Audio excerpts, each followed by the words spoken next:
All right. Good morning. Good morning. Can you hear me, Teddy? Yep, can hear you great. Perfect.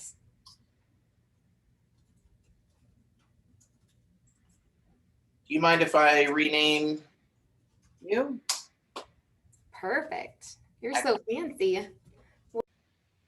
I'm going to go ahead and start recording here, and we'll do some introductions. And before we share screen, of course, welcome everyone. I'm Teddy Pins. As you know, I'm the Education Director with Village Real Estate. It's February 2nd for those that are watching us in the future. And today we have Andrea with Iris Financial. They're an amazing bookkeeping firm here in Nashville that does work with realtors and real estate agents. And today we want to give you a taste about managing finances in real estate and how to structure your business and do tax considerations and all the ins, outs, and best practices that we can give to you without being attorneys, being attorneys, CPAs, or as we all say in the real estate and sign to our clients, just sign here. It says we really don't know what we're doing, but we're here to assist. So in that same vein, I'm going to turn it over to Andrea, and she's going to share screen, and we've got a wonderful presentation for you. And again, if you have questions along the way, feel free to put those in the chat or raise your hand, and we'll be happy to do our best to answer that or get more information on that. We will be sharing the slides, so I will share those as a PDF. So as you go through, I would jot down any notes or things that you have questions about or you think you may want to consider in your business, just so you make a short list. My experience in real estate education is you're going to get way more than you ever need and could process or do. So the point is to pull out the 2 or 3, 5 things that you think that you can grab onto and tackle. So there you go. Andrea, we're so glad you're here, and take it away. Hi, everyone. Thank you, Teddy, again for having us. We're so excited to be able to share some of these little tips and tricks with accounting and real estate. I try to make this a little fun. Accounting is so boring. I totally get it. But we'll try and keep it light and fun as much as we can.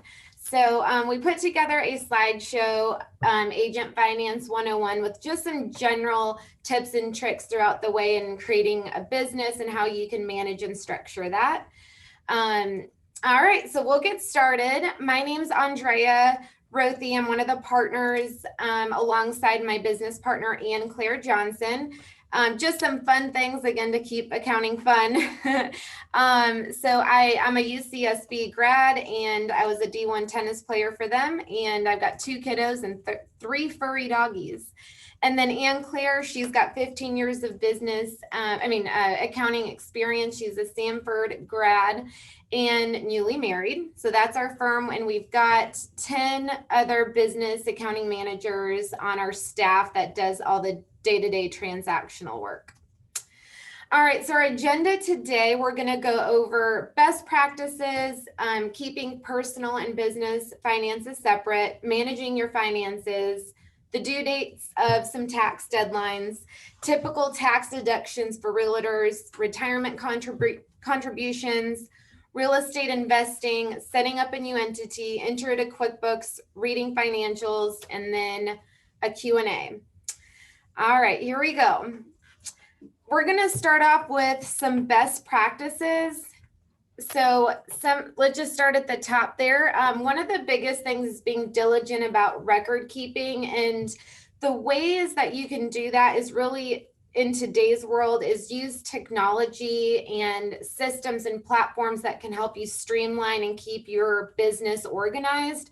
There are plenty of apps and tools out there, and we're going to get into some examples of that to help your accounting and your business stay organized, so you guys can really have a good picture of your true finances. One of the most important things, I should actually have this in bold and in red, but maintaining separate bank and credit card accounts that separates your business and your personal. I know a lot of real estate agents, when they start out, everything is combined with their personal accounts. And we're going to get into the nitty gritty of why this is so important.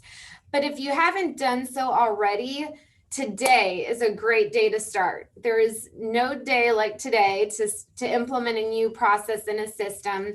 You can use your existing bank that you're at and just ask them to set up a new business account, a separate account. And that is highly, highly kind of a big topic of today's conversation. It helps avoid having disorganized and messy books, inaccurate tax returns. Really your cash flow, it'll be very poorly managed if you have it commingled with personal. And then obviously missed growth opportunities. The third item we're also going to get into, you'll get the due dates of all of this, but pay your taxes on time, including your estimated quarterlies. I always tell people, why pay the IRS more money? We're already really mad at all the money that we have to send in for those tax returns, but why pay them more in penalties and interest? And one thing you'll find out with the IRS, if you do something wrong or do something late, you won't find out until 12 months later. So you've just incurred 12 months of penalties and interest just because the IRS is that slow. So don't give them that opportunity. Put that on your phone calendar and your Google Calendar, whatever platform you use. Be diligent about being on time with that. And with that being said, I'm a very big proponent of hiring a professional to prepare your tax returns. 100% recommend that. It maximizes your tax liability. It's kind of equivalent to myself trying to sell my own house. I'm sure you guys have many clients that say, well, I can just sell it myself and not pay the commissions. But you guys obviously have your selling points of why you should use a realtor. Same thing with a CPA. So our firm, actually, we don't do tax returns. We even, being in the accounting realm, outsource our federal tax returns to CPAs. It's a huge, huge way to maximize your tax liability, and it pays for itself. And if you need any referrals to CPAs, I have plenty, but I highly recommend that. Okay, so let's get into the big, bold elephant in the room of keeping personal and business finances separate. The reason why it's important, so not only is a bank account important, I also suggest having a separate credit card for business transactions, and we'll highlight in just a second why that's important. And then again, as of today, when you do this, start flowing all of your business revenue, so all your commission that comes in and expenses going out for your business, start flowing that through that dedicated business and credit card account. You'll thank me at year end when everything's nice and clean. The second suggestion I have is having a savings and an emergency bank account. So your savings is really important, especially if you're going to be separating and potentially creating your own business entity. It's highly suggested to have a savings account. So every time you get your commission check, just have it automatically, like a percentage, whatever that is best for you. Could be 10, 15, 20%. 20% is typically a good standard, but have 20% of that directly deposited or automatically transferred to your separate little tax savings account. That way, when it comes to your quarterly taxes or year end and you're having to shell out tax money, you already have it saved. You're not going to have to go and take that out of your main operating account. Also, it's a good suggestion to have an emergency fund. So we all know real estate, you can have some dry periods, you can have some heavy great periods, but have a 6 to 12 month emergency fund. So, you might have a dry spell and where you're going to need some operating expenses to be paid, but you have a little emergency fund for that until that next commission check comes. So again, those are just some little tips that I would highly recommend having those additional accounts set aside. And then lastly, as far as just the separation, the business card is also, it's a good business practice.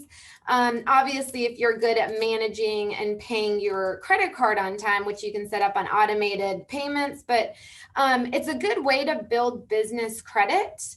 For fraud purposes, it's much, much easier to deal with a credit card company versus your bank. So when someone steals your debit card info, they're taking money directly out of your bank account.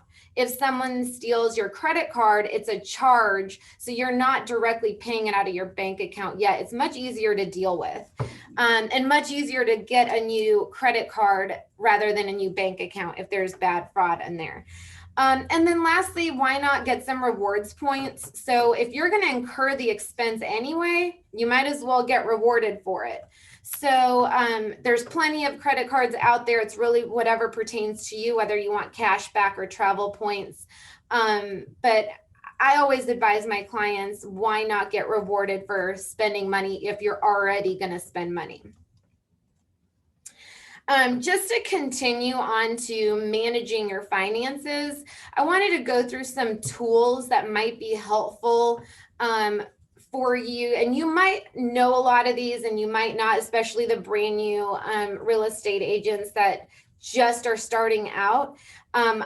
If you can avoid doing things manual, there's probably an app or a software for that. So manual just causes a lot of errors, human errors, and that's why we like to have technology help us out.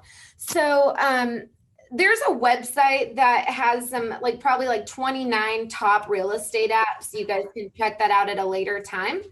But we'll just start at the top. So QuickBooks is by far 100% recommend QuickBooks. So there's two different versions. There's a desktop version, which is pricier on the front end, or there's QuickBooks Online, which we call QBO. And that's what we highly recommend because you can have it on, and it's an app and it's a web-based platform. So that's a system that helps keep track of business revenue expenses. There's other platforms out there like Xero and some other platforms, but QuickBooks is by far the most popular and very, very simple to use. You can also use spreadsheets. Those are free. So, you've got the Google Sheets, you've got Excel. So just another way to track revenue and expenses. Now that is a little bit more of a manual process, but it is a free way to do it when you're starting out. Expense trackers, some popular ones are Expensify, Zoho, and Hurdler for real estate agents. Those are some kind of top 3 good expense trackers. Bill pay, if you're having to pay bills, again, we're all about streamlining and as less paper as possible and as much kind of digital record as you can have. So bill pay is another free, great way to pay your bills. It's through your online bank. Pretty much all the banks nowadays, it should be a free service. You cut your checks that way to your vendor and you have a digital timestamp of when it was sent. Mileage tracker, this is a really important one for realtors because it's a huge expense line item, a huge deduction on your books. And some of the really popular ones are Stride, MileIQ, TripLog, and Tax Mileage. Again, you might have other ones that work phenomenal, but these are just suggestions. Some of them literally you can just turn on and via GPS it tracks your mileage when you're driving. It's worth every penny, even if there's a cost associated, because your tax deduction is so great that it's worth having that technology implemented. Next is a cloud storage filing systems. I'm a huge proponent of this. Myself, I use Dropbox. You've got Dropbox, Google Drive. There's probably a bunch of other ones. I know Dropbox has a free version for personal use, but it's a great way to have a digital way to store your important documents. So I would, if it were me in your shoes, I would save all of you can take pictures of all your receipts, save it in there by year, by month, bank statements, tax returns, your guys' contracts, leases, insurance information, and just really have it at your fingertips. Because obviously to be efficient at your job, you want to be able to get things right away.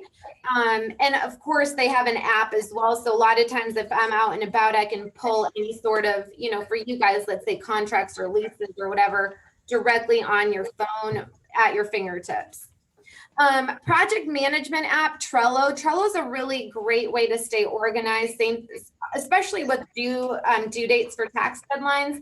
I don't know if any of you guys have had experience with Trello, but it's a really great way to stay organized, and it's got a calendar that you can follow, and then you can set automated things. So obviously like April 15th, tax deadlines already preset on there, or your estimated quarterly is already preset on there, so you don't ever forget or you're late.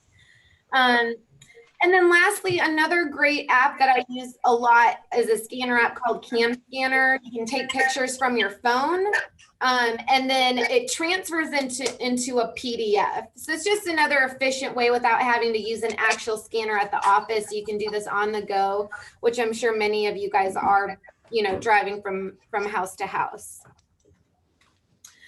All right, to continue as far as managing the actual accounting portion, do it yourself. This is a great way for brand new realtors to get started, and it's free. It just costs your time. So again, spreadsheets are probably the most cost, they are free. So it's really your time that you're spending, but that's the starting out way. As you're growing, you can delegate it to an employee or your office manager if you have that on your team or your staff to do that for you. It's helpful if they have accounting background or a little bit of it, but that's another option. And then, of course, the recommended is having it outsourced to an accounting professional. I mean, we say this all day long. Why spend non-revenue generating time doing something you're not great at, where you can focus on growing your business? So those are three options. Obviously, the option that's not on there is not doing anything at all. So these are three great ways, whether you're just starting out or a tenured realtor, you've got different ways to manage your finances.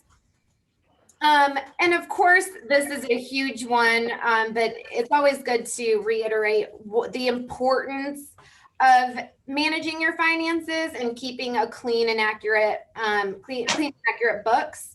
Obviously it's a way to track your performance, your cash flow, your profit and loss, and your net income.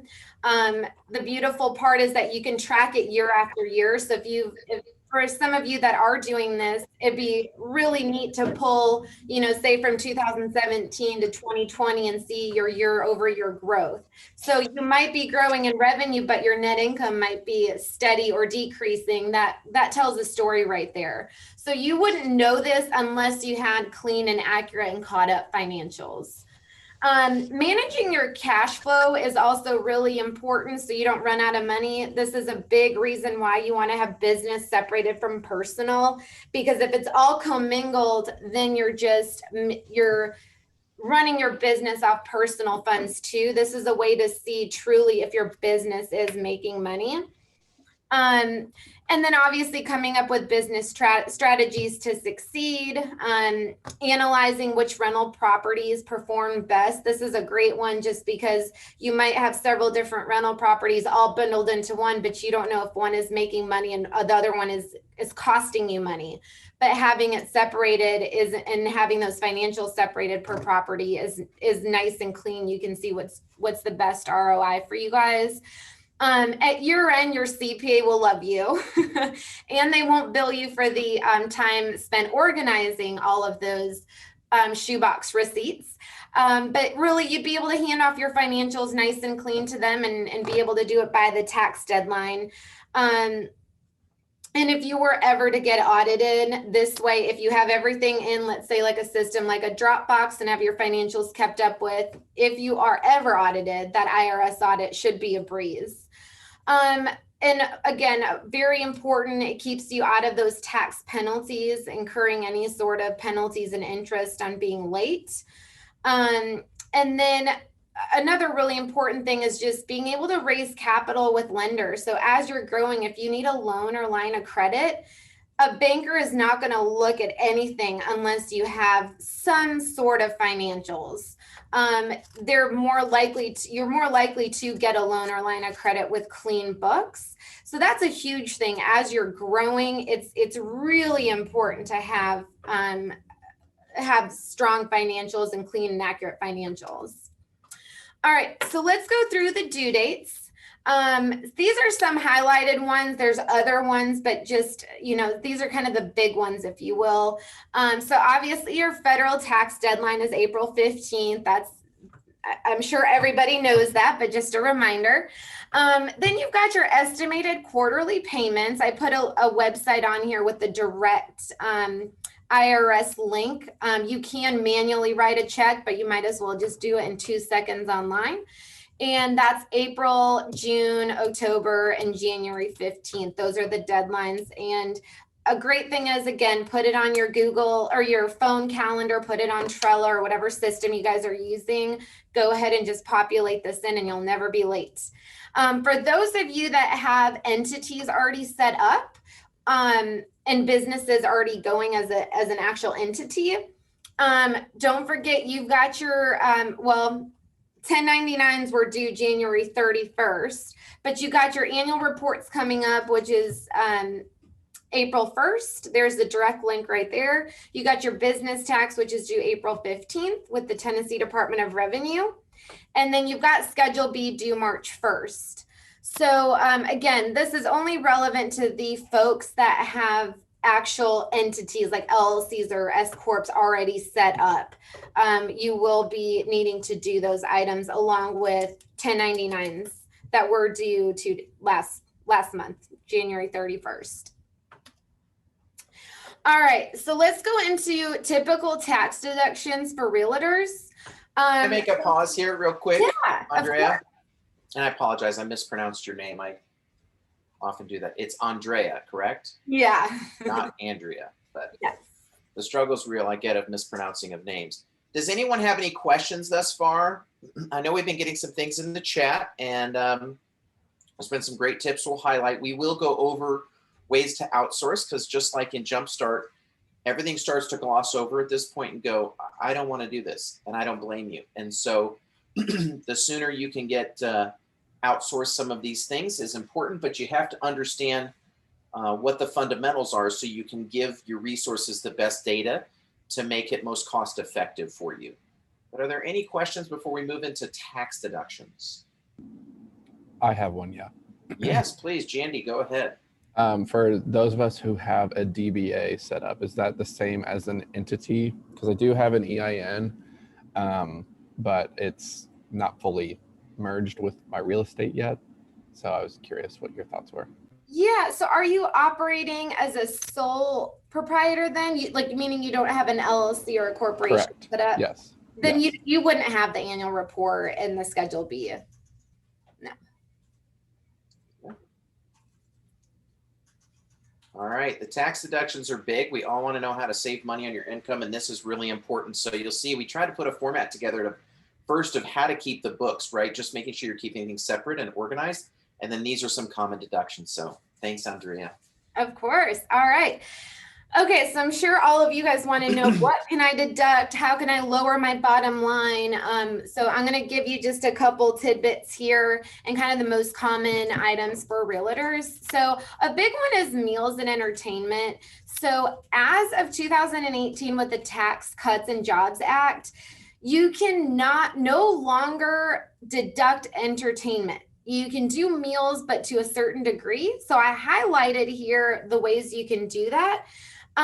So any other costs associated with entertaining are no longer allowed for tax deduction. So, a lot of people have historically, gone to Predator games or concert tickets, or they'll go play golf, or any other way you're schmoozing with clients.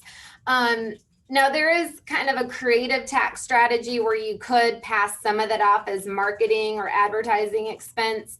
And that's really up to the CPA of what they're willing to allow for that tax write-off. But if it's within reason and justifiable, you could get away with it.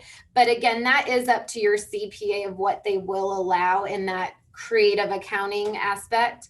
And then just to kind of go through the meals so everyone has a really good understanding of this. So business meals with clients, you get a 50% deduction.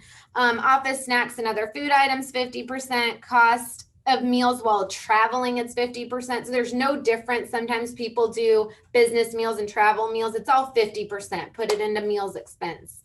And then some meals at a conference, lunch out with less than half of the company is 50%. So the only time that you've got 100% is when the company has a holiday party. So it's really company oriented.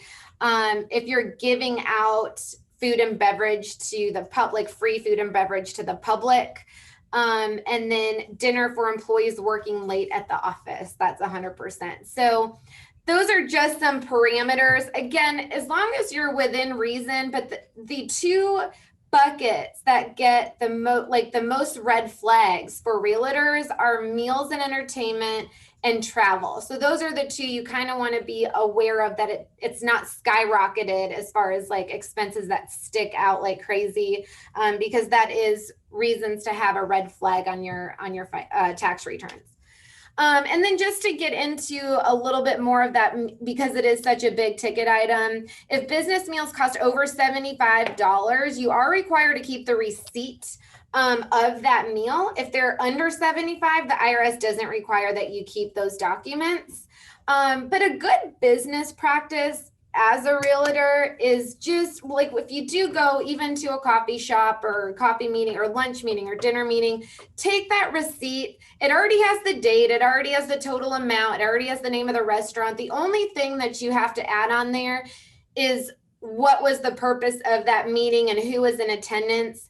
And I have gone with several of my clients through IRS audits, and that's not a joke. They do actually ask you who was in attendance, and it depends if the IRS agent is nice or not. But we had one that was not nice, and he literally had to go in and write.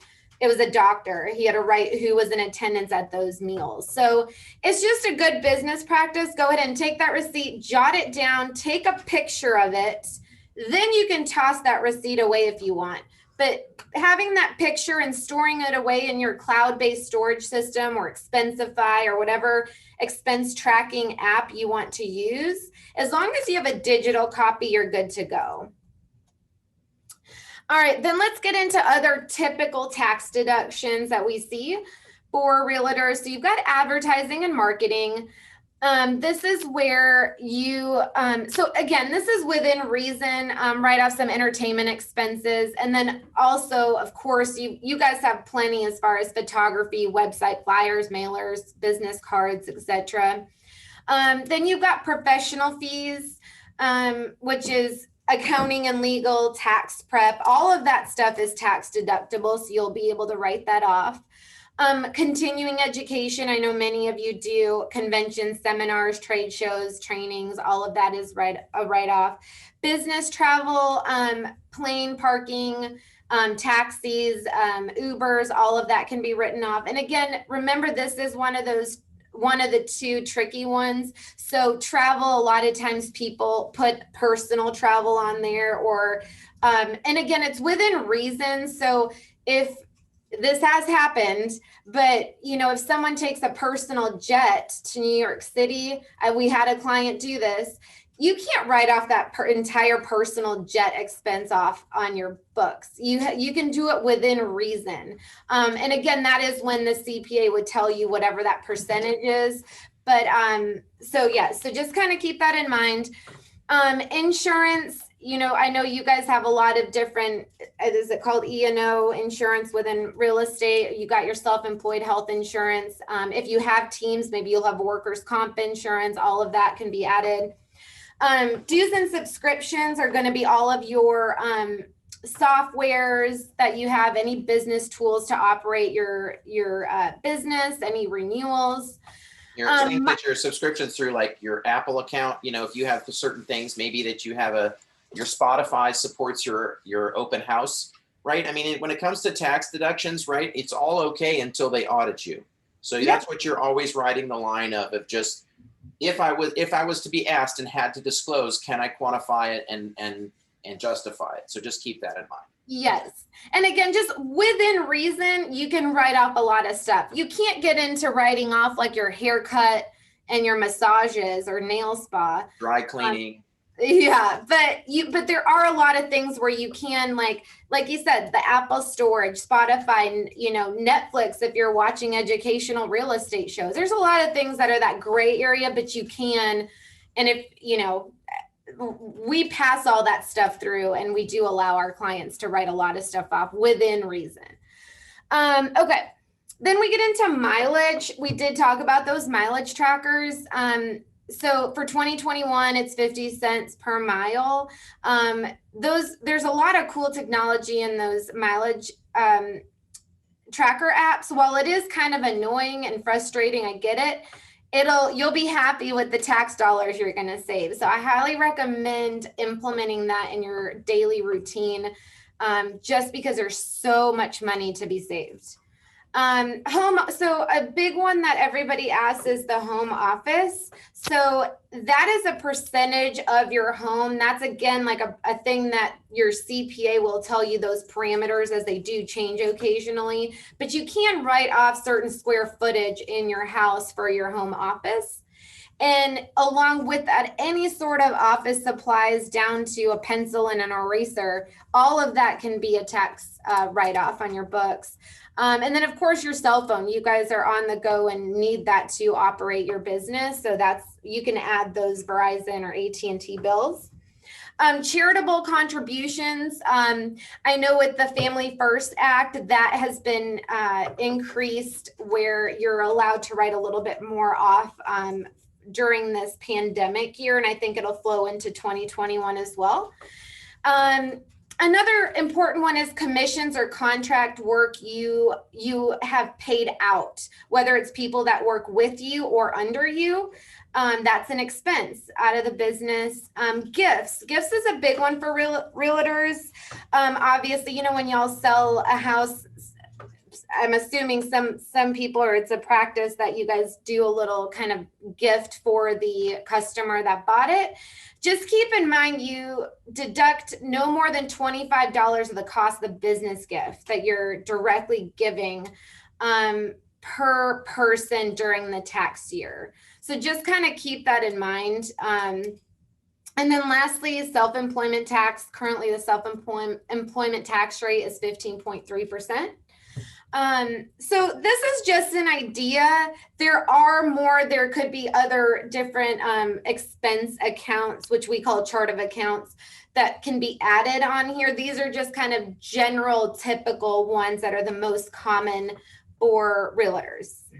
And be mindful too, in that, of course, is outsourced labor.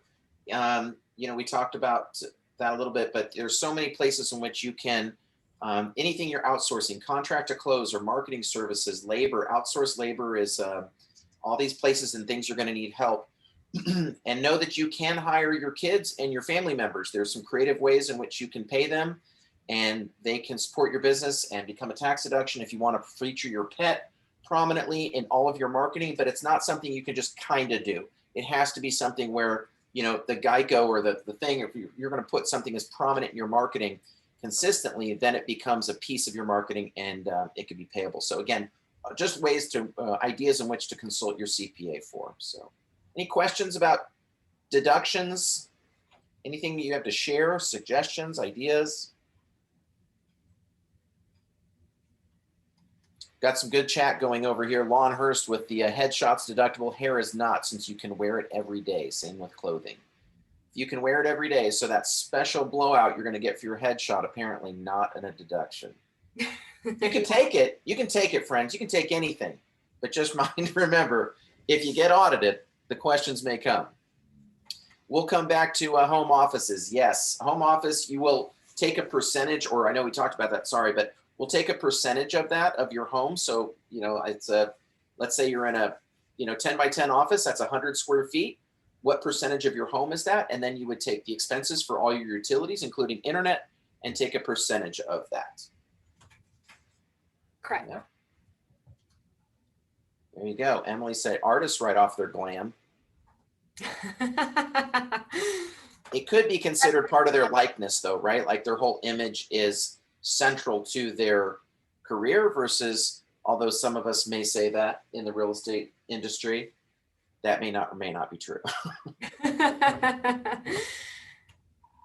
Different line of work, different industry. There you go. Cool. All right, moving along. Perfect. Okay. All right, let's keep cranking through these.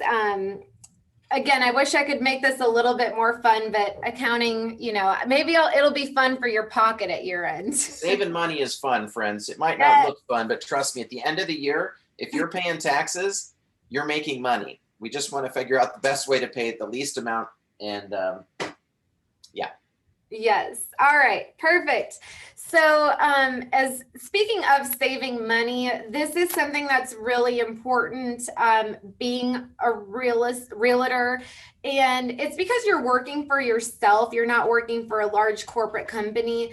It's so important to have some sort of retirement solution. And again, maybe not right when you're starting out, but something to think about as you tenure into your careers.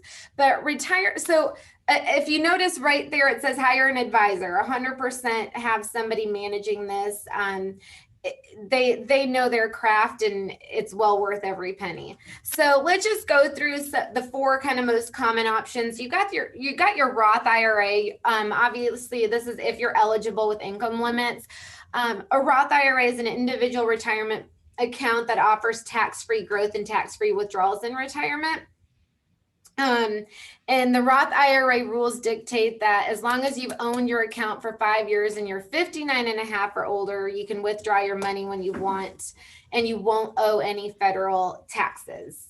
So what's really important, I just want to mention about that one, friends, of like why the Roth is so unique. And I am not a financial advisor, but I was early on, my sister got me into investing a little bit, and the Roth is amazing because all the money you make, think of it similar to a house. Any money the house makes, if it's a rental property, you have to pay capital gains on that, right? So any money that you make in the market, all those stocks, Tesla stock and Apple and all the stocks and mutual funds, any money you make, that's considered income, and they're going to tax you at that. The Roth, they don't tax you based on the gain. And so it's an amazing, amazing tool. That would be what I would recommend as a non-financial advisor as a first step to explore is the Roth. 100% agree. 100%. Then let's go into the company simple IRA. This is as you're growing, and let's say you have your own entity and you have a team. This is a really affordable way to offer a retirement plan to your employees. It's a company level solution for retirement, and there's different limits every year. I want to say for this next year it's $13,500 that you can stash away, and all your employees can as well. It's a great option for teams. Then you have your SEP IRA, which is your simplified employee pension. They're great for business owners, and contributions are tax deductible. Investments grow tax deferred until retirement, when distributions are taxed as income. And then lastly, you've got your solo 401k. That makes sense, or the big advantages if you're self-employed and you don't have employees. So it's really for yourself and your spouse. You guys can take advantage of that. So there's different strategies around each, and it really depends if you're a sole prop or if you're an entity, if you have employees. So that's why there's, an advisor would be somebody that could really steer you in the right direction. But then a Roth IRA is a perfect place to start. All right, let's get into real estate investing and accounting that comes along with that. So tax advantages of owning rental properties. So the two biggest expenses that you can write off in owning your own rental property is the interest. So when you have that note payable, the principal goes on the balance sheet, but you can have that interest expense hitting your profit and loss. And then every year your assets get depreciated. So that depreciation is a huge expense, which helps your bottom line. And again, your bottom line is what you pay taxes on. And then some other common ones, you've got property tax, repairs and maintenance, upkeeping that rental, advertising it when you need to, your insurance, and of course, driving to and from that property to manage it. So there's a lot of tax advantages with having rental properties. And as far as how it's taxed, how the rental income is taxed, In a short answer, it is taxed as ordinary income. So I put an example there. If you're in the, for example, 22% marginal tax bracket and have $5,000 in rental income to report, you'll pay $1,100. But again, so that is ordinary income, but you're going to lessen it by all of the expenses that you can write off above. So then it becomes where your bottom line, hopefully you can get it as close to zero as possible, just by any of those expenses you can write off. All right. Then we get into real estate investing, just the accounting portion, as far as how to kind of manage it and keep it streamlined. So when you're starting out in investing, yes, you can definitely get away with having one bank account per property. So let's say I have 3 rental properties. It's not a bad idea to have 3 separate bank accounts for those 3 separate properties. It just keeps everything just easier to manage as far as the books and the expenses per property. Like we talked about before, it's nice to know which properties are making you money, how much, what the expenses look like, and having that separated. But the issue is if you're in the long-term plan is to grow, and let's say you want to have 40 rental properties, at that point it definitely does not make sense to have 40 separate checking accounts. At that point you'd want to use one management account for simplicity reasons, and that's when your bookkeeping skills come into play because they do get more complex. And at that point, what happens is every transaction that's hitting your account, it would need to be classed per property. Then you can pull a profit and loss statement per property. And just keep in mind, for accounting purposes, multifamily properties are considered one property. So let's say you have 20 units within that multifamily property. If it's made up of 5 fourplexes, spread across town, you only need 5 accounts. So 5 times 4 is 20. That's how you get that number. So that could be simplified into, let's say, 5 bank accounts managing those fourplexes. So just different ways to help everything be simplified and streamlined. And I know many of you are all in different, some of you maybe have no real estate investment properties. Some of you might have many, but kind of different stages for everybody. And I just encourage, if you want to watch that, we did a class on real estate investing and managing rental property. Virginia and I kind of kicked that around, and that's a class in the YouTube account. So watch that. It talks a lot about structuring your rentals and putting them in different LLCs and what insurance considerations you need to have. So that's kind of another animal, and yeah, so make sure to watch that. Perfect. All right. Setting up a new entity. So for those folks that are wanting to potentially set up a new entity, I'm just going to walk you through the different types of entities you can set up. So you've got a sole proprietorship, you've got an LLC, and you've got corporations. Those are the 3 main types of entities. I'm not going to go through all these nuts and details because you're going to have a copy of all this. But in a nutshell, a sole proprietor is a business owned and managed by one single individual, and it's by far the simplest type of entity to get set up. You don't have to do the annual reports, the franchise and excise. You literally can just, they're easy to form. You can just get up and going, do a DBA. You can't operate it under your social security number, but also you can go on the IRS website and get yourself a tax ID number, which is your EIN, or employer identification number, which I always call it as kind of the social security for your business, the social security number for your business. So that way your social's not out and about, you're kind of operating under that EIN number everywhere. And the owner maintains 100% control and ownership of that business. So the only, the con if you have the pros and cons, the con of having a sole proprietorship is that the owner is personally liable for all business losses and liabilities. So that's where your personal assets are exposed if you're ever in a situation of getting sued or creditors are coming after you, your personal assets are exposed at that time. So it is the easiest to form, easiest to get up and going, but that's the con, is that you're not protected from a personal standpoint. Then we have the LLC.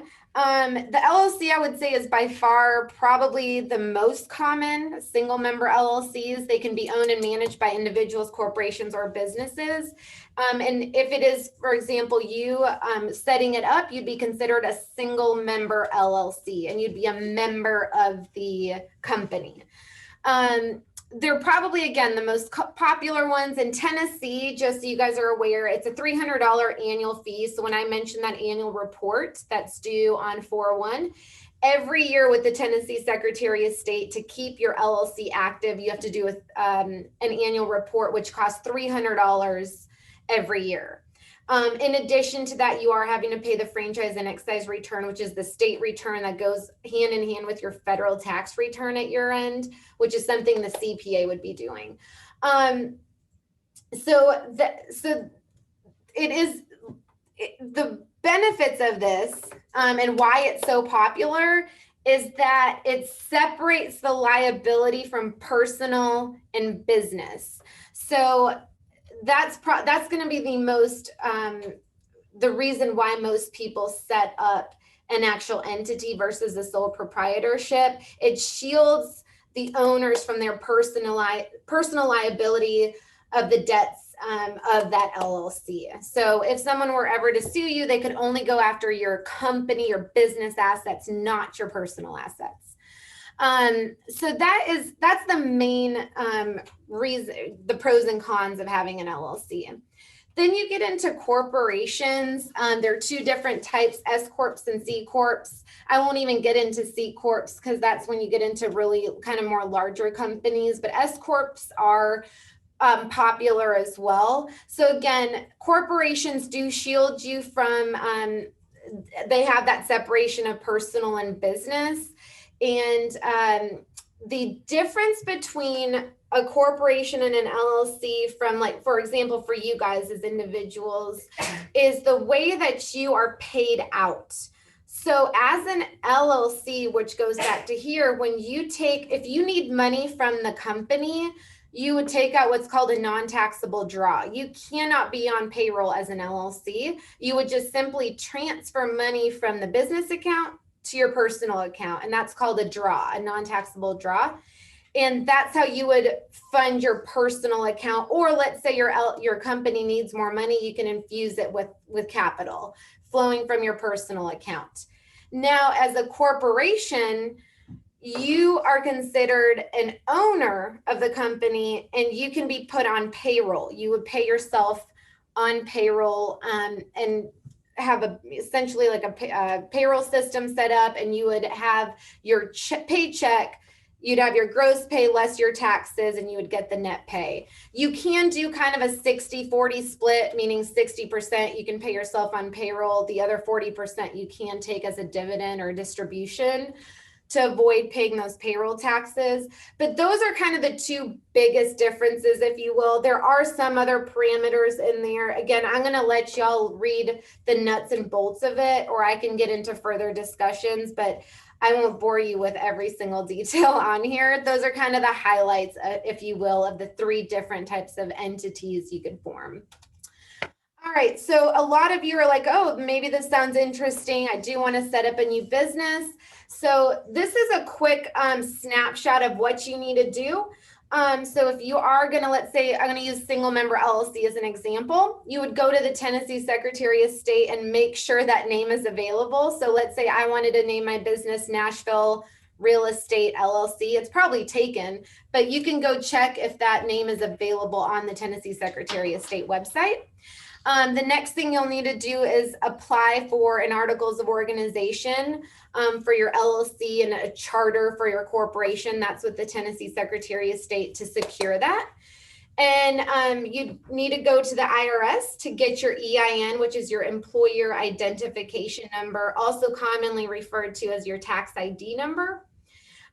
Next, you'd have to go to the Tennessee Department of Revenue and register with them for your business tax account and your franchise and excise account. Sales tax, you won't have to worry about that. And lastly, your business license. So these are kind of the most kind of a checklist item of things, tasks that you need to do to create your entity or your business. All right, let's bounce into QuickBooks. Like I mentioned, pause here real quick. Yeah, absolutely. Sorry. Before we dive into, and I know we're getting close on time here, but I wanted to see, does anyone have any questions or thoughts or feedback they'd like to share regarding how you structure your business before we move on? All right. Starting out, I can just share from personal experience. I did not start out immediately that way. I quickly learned, but again, some of this information wasn't as readily available to me at the time, but I ended up going with an LLC. There are some different considerations, and know that there's differences state to state. So I've often been advised in my education of you should be considering an S corp. There are tax strategies to an S corp, but they differ in different states. And so based on, there are state taxes and filing fees and things that go along with different articles of organization. So just know that that's the advice I've been given in Tennessee, that the LLC is kind of the best route for me. I have one for my rental properties, for my real estate business, and I think that's it. But you can have your bookkeeper or your, I think I had Rudy Title, actually, the attorney, set up my my LLC. So there's resources for that too, but you certainly can do it yourself. All right. All right, we'll do a quick little tidbit on the world of QuickBooks. Many of you that are like, okay, I'm going to get organized. Let's do this. Again, I highly suggest having an accounting platform. QuickBooks, like I mentioned, there's desktop, which is server-based, online, which is web-based. So it's an accounting cloud-based platform if you use QBO. It's geared for small to medium-sized businesses. And like I said, it is web-based, so it's on the cloud and on your app. The basic functionalities are the reconciliations, which is what you guys would need it for. So when I say reconciling, that means truly the system has you add all the revenue coming in, expenses going out, and then there's literally a reconciliation page where it zeroes out, meaning your debits and your credits match. That means you're accounting for every single expense and every revenue coming into your business, so you're not missing anything. You can create invoices in there. They're very simple to create. You can do accounts payable in there, and you can process payroll in there. If some of you have staff underneath you, you can pay contractors and employees through QuickBooks. Why use it? Obviously, ensure that everything is accounted for from your bank and credit card statements. The second item is it produces monthly financial statements for you, which is what your CPA will need and what you guys should really be looking at on a monthly basis to see how your company is trending and growing year after year. And obviously it enables business owners to have clean financials for the CPA at year end. I just included kind of as of today, because their pricing changes, a snapshot of their pricing. We have zero affiliation with them. I'm just a big fan of QuickBooks. So, you got many people can just start off with that simple start. You don't need to get into plus and advanced. And if and then you can, but you can just start off with the most basic packages for the tracking purposes. Lastly, like I mentioned, QuickBooks does generate financials for you, and a lot of you guys might be, what does all of this mean? Just to give you a really quick snapshot. So your balance sheet will consist of assets, which is all of your cash assets, such as your bank accounts, and then you get into fixed assets, which would be your buildings and equipment and furniture, anything that you own.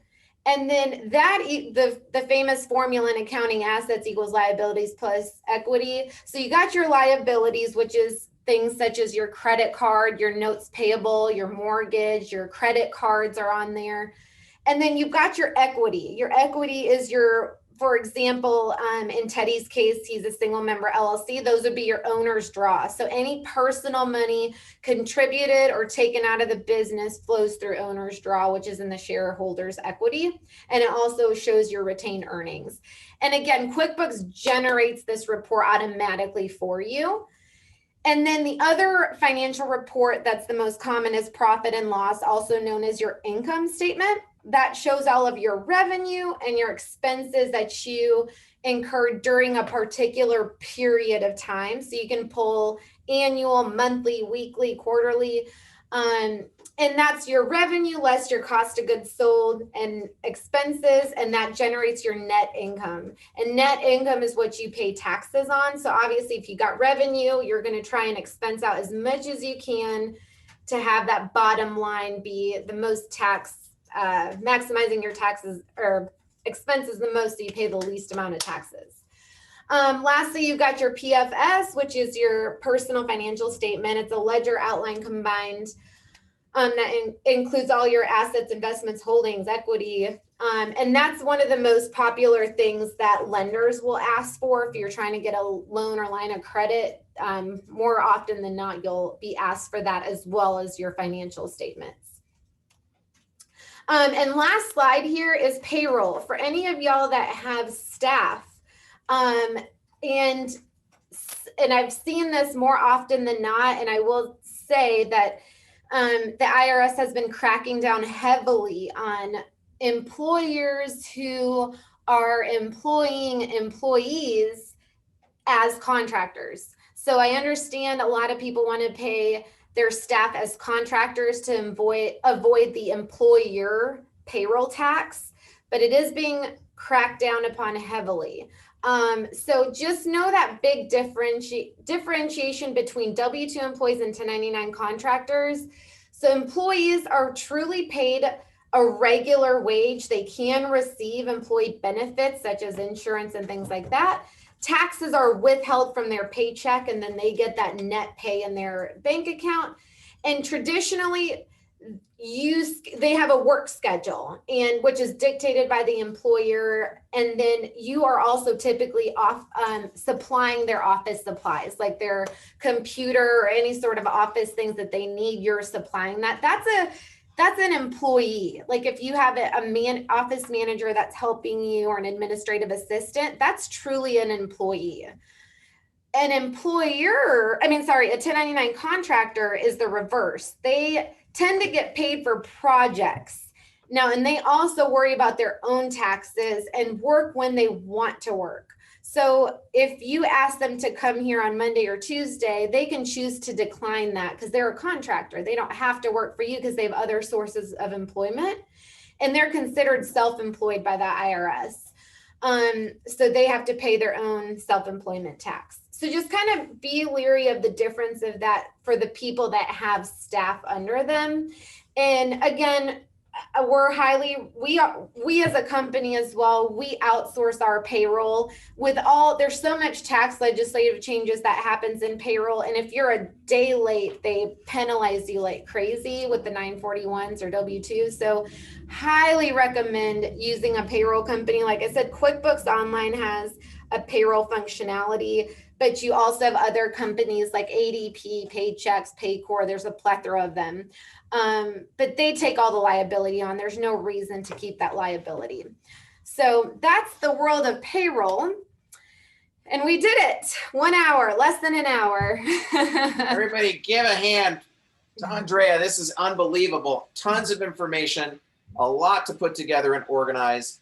Would love to open it up for QA. You, for attending and sticking it out, you have been shared the slides that she was so generous to share. And you'll have a link to her website there.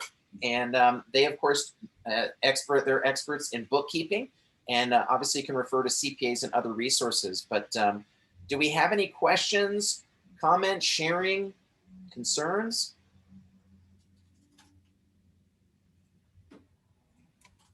Who's overwhelmed? Please just share if you're overwhelmed with how to structure your business. Thank you. Yep. I get it. I appreciate your sharing in that. My recommendation from the way that I started would be the first things that she started with are the basics. Is the first thing is just start separating business and personal. Super, super important. You've got to just get a business checking account. You don't have to have an EIN number to create one, but if you do want to create a business account, they will open it with your EIN number to take advantage of some of the liability protection. Yeah, I couldn't get that to slide in. Oh, shoot, sorry. To take advantage of some of that liability protection, it does need to be separate, right? So it can't look and talk like the duck and not be the duck. So you do want to get, if it's going to be a business account, you'd want to get that EIN set up, but you can still just set up a separate account simply for bookkeeping and management purposes. That would be a great start. So separate checking account, separate credit card. That would be step one. And then the second is just consider, do I want to go ahead and incorporate or become an LLC? And it's not that expensive to do such, but it still can be a bit overwhelming. I did not want to get involved with learning about LLC and which one and which box to check. So I invested that in my business. And again, that's a tax deduction to have someone do it for me. I think it cost me, I don't know, $500 or $700. But starting out, like, it's tight. And so that wouldn't be where I would stress about that. Always looking for free resources. That would be the first place to start. And just using those free tools like she shared about managing your bookkeeping or managing your expenses as far as tracking them and making sure they're organized. Andrea, what is the cost for your type of services for, let's say, I love this, the average agent, but could you give us a range of what you do work for other real estate professionals? And so could you give us a range of what your services look like and cover? Absolutely, yes. So as I mentioned, our bread and butter is full force, call it monthly accounting services. So our starting rate with our basic foundational package is $300 a month, which consists of reconciliations of the bank credit card accounts and producing financial statements on a monthly basis. And then you can add on services such as payroll or any, other tasks that you might need. And not everybody might need that, so it's customizable. But our starting rate is $300. But again, if you are, let's say, a very high volume and you have 3 bank accounts and 3 credit cards, those fees will go up.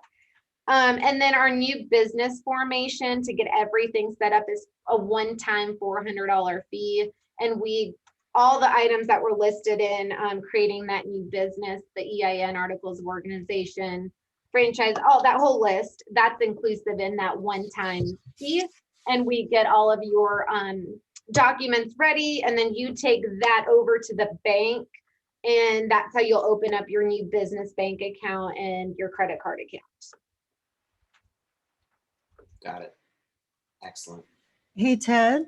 Yes, Annie. This might be a good time to share that 40-30-30 if anybody's interested to kind of put these fees in perspective. Yes, let me do this real quick. You shared that with me. Thank you for the reminder. Or I can chime in if that's helpful. Yeah, please speak to it. I'm going to put it in the chat for everyone right now. Okay, so a long while ago, I took a class called Basic Agent Financials, and it was an 8-hour, and it's literally one of the best classes I've ever taken. And one of the salient, super basic items is just the idea that when you get your commission check, it gets divided 3 ways, and that's 40% into your personal account, 30% into your operating account for your business, and 30% to taxes. And from that 40% comes your entire life, your savings, your investing, your retirement, your vacation, your groceries, your mortgage, etc. And so if you're thinking that 30% of every commission check you get goes to your business, when you think about that and you think about the fees that were just discussed, they're really tiny, and it's a foundational piece of your business So it's just a really great investment. And I just wanted to throw that out there as a way to think about it in context, that it's very small. Excellent. Thank you. Not when you have no checks, but you know what I mean? Like, in the scheme of things, it's very small. But even more so, like, yeah, any checks, like even though you get that check and you quote unquote, need all of it, you're stealing from Peter to pay Paul, as they say, right? Because the 100%. bill is going to come due. That 40-30-30 is a great rule. Thank you for sharing that, and appreciate your reminder to include that. Thank you. Sure. Other sharing thoughts, considerations. Oh my gosh, this was awesome. Thank you so much. You're welcome. Really, I hope truly. everyone got even just one thing out of it. I'd be so happy. So I wish you all the best. Happy 2021. And I'm here. If you guys have any questions, feel free to reach out. Teddy's got all our contact, and it was on that last slide as well. So Yep, and I'm going to put that'll be on the Village page for you too. But if you want to grab it out of the chat, there is their website as well. It's a beautiful site, by the way. Or brag on that for a bookkeeping firm. Normally marketing doesn't tend to be all of yours fave, but it looks beautiful. So if anyone needs a reminder, you can click the 3 dots in the chat. It's called the hamburger, and you can click on that and hit save chat. And so the chat will be right there with all that information at your fingertips. I highly recommend it, because it's not if, it's when these questions will come up. But even if you needed to table this for today because you're running out, grab the chat, save it in a note on your phone or computer, and put it in your calendar to come back to, and at least you'll have access to some of those notes and resources. You also have all of the slides that she was so generous to share. So again, thank you so much. We appreciate you, and everyone have a wonderful, wonderful day. All right, dance it out, friends. Dance it out.